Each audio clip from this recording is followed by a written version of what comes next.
पल्लवी फडतरे असं आत्महत्या करणाऱ्या 25 वर्षांच्या महिला डॉक्टरचं नाव आहे।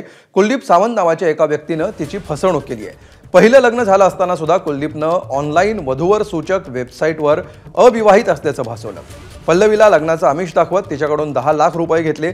त्यानंतर त्यानं तिला आपलं लग्न झालं असून पत्नी गर्भवती असल्याचं सांगितलं।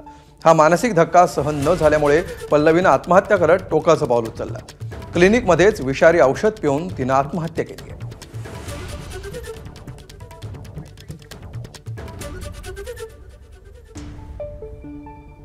दिनांक 8 जानेवारी रोजी पुणे शहरातील बिबिवाडी पोलीस स्टेशनला डॉक्टर पल्लवी फडतरे यांनी आत्महत्या केल्याबाबत अकस्मात मृत्यूची नोंद करण्यात आलेली आहे। पोलीस तपासामध्ये दिनांक 18 जानेवारी रोजी त्यांना आत्महत्येस प्रवृत्त करण्यात आलेला आहे हे निष्पन्न झाल्यानं तसा गुन्हा दाखल करण्यात आलेला आहे। यामध्ये पोलिसांचा तपास सुरू असून अद्याप आरोपीला अटक करण्यात आलेली नाही।